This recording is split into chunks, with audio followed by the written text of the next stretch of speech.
Assalamualaikum warahmatullahi wabarakatuh. Hai semuanya, perkenalkan nama saya Muhammad Said Kandifas. Baiklah, saya di sini akan menjelaskan mengenai data dan variabel. Mari kita simak sampai akhir. Baiklah, penjelasan yang pertama yaitu data.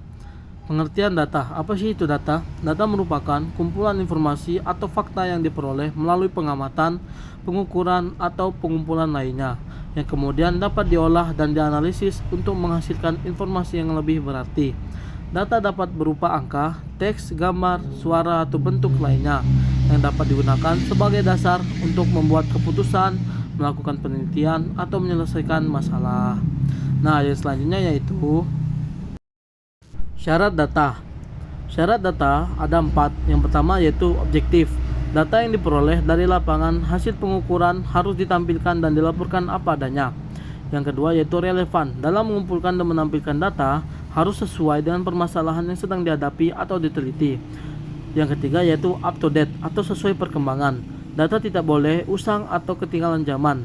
Karena itu harus selalu menyesuaikan perkembangan. Yang keempat, representatif. Data harus diperoleh dari sumber yang tepat dan dapat menggambarkan kondisi yang senyatanya atau mewakili suatu kelompok tertentu atau populasi. Nah, yang selanjutnya yaitu jenis data. Nah, jenis data berdasarkan sumber pengumpulan. Data primer dan data sekunder. Data primer yaitu data yang dikumpulkan langsung dari sumber pertama melalui metode seperti survei, wawancara, eksperimen, atau observasi. Contohnya yaitu data hasil wawancara dengan responden. Nah, data sekunder yaitu data yang diperoleh dari sumber yang sudah ada, seperti laporan penelitian, jurnal, dokumen, atau database yang sudah dipublikasikan. Contohnya yaitu data statistik dari Badan Pusat Statistik yang bisa disingkat dengan BPS. Nah, yang selanjutnya yaitu jenis data berdasarkan bentuk. Data kuantitatif. Data berbentuk angka yang bisa diukur atau dihitung. Nah, data ini dapat digunakan dalam analisis statistik. Contohnya tinggi badan, berat badan, dan pendapatan. Nah, yang kedua yaitu data kualitatif. Data yang berbentuk deskripsi atau kategori dan tidak dapat diukur dengan angka. Contohnya yaitu jenis kelamin, warna, dan preferensi. Baiklah, selanjutnya yaitu jenis data berdasarkan sifatnya. Yang pertama yaitu data diskrit. Data yang hanya dapat memilih nilai tertentu dan tidak bisa dipecah menjadi bagian yang lebih kecil. Contohnya itu jumlah anak dalam keluarga 0, 1, 2, dan lain-lain. Nah, yang kedua yaitu data kontinu. Data yang dapat memiliki nilai dalam rentang tertentu dan dapat dipecah menjadi bagian yang lebih kecil. Contohnya tinggi badan atau suhu badan. Baiklah, yang selanjutnya yaitu jenis data berdasarkan jenis pengukuran. Yang pertama yaitu data nominal. Data yang dikategorikan tanpa urutan atau peringkat. Contoh yaitu jenis kelamin, pria atau wanita. Warna mata seperti biru, hijau, atau coklat. Yang kedua yaitu data ordinal. Data yang memiliki urutan atau peringkat tetapi jarak antar peringkat tidak sama. Contoh tingkat kepuasan seperti sangat puas, puas, atau tidak puas. Nah, yang ketiga yaitu data interval. Data yang memiliki urutan dengan jarak yang sama antar nilainya, tetapi tidak memiliki titik nol mutlak. Contohnya seperti suhu dalam derajat Celcius. Yang keempat, data rasio. Data yang memiliki semua karakteristik skala interval dan memiliki titik nol mutlak. Memungkinkan perhitungan rasio. Contohnya yaitu berat badan, jarak, atau jumlah barang. Nah, selanjutnya kita membahas mengenai variabel. Apa sih itu pengertian variabel? Yaitu variabel adalah sesuatu yang berbeda atau bervariasi. Penekanan kata sesuai diperjelas dalam definisi kelima, yaitu simbol atau konsep yang diasumsikan sebagai seperangkat nilai-nilai.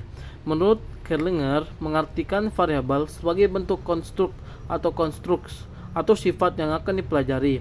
Misalnya tingkat aspirasi, penghasilan, pendidikan, status sosial, dan jenis kelamin. Nah, baiklah kita masuk ke jenis skala variabel. Nah, skala variabel ada 4, skala nominal, skala ordinal, skala interval, dan skala rasio. Di sini saya akan menjelaskan 4 skala tersebut. Yang pertama, skala nominal. Nah, skala nominal yaitu suatu bentuk pengukuran yang melambangkan sesuatu. Kalau skala ordinal yaitu skala dengan ranking di mana nomor-nomor dipergunakan pada objek-objek untuk menunjukkan tingkat relatif dari beberapa karakteristik yang dimiliki oleh objek-objek tersebut. Kalau skala interval yaitu dalam skala interval jarak skala yang sama menunjukkan nilai-nilai yang sama dalam karakteristik yang diukur. Nah, saya ulangi, skala interval. Nah, dalam skala interval ini jarak skala yang sama menunjukkan nilai-nilai yang sama dalam karakteristik yang diukur.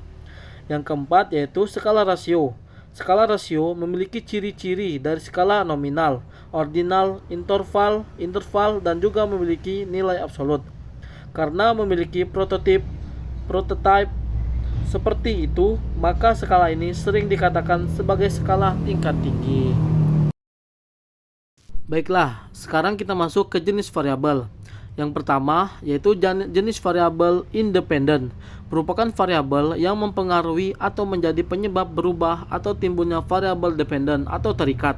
Nah, yang kedua yaitu variabel dependent. Dependent variable adalah variabel yang dipengaruhi atau yang menjadi akibat dari variabel independen. Nah, yang ketiga yaitu variabel intervening atau moderating, adalah variabel yang berada di tengah antara variabel independen dan variabel dependen. Baiklah, itulah tadi penyampaian materi dari saya mengenai data dan variabel.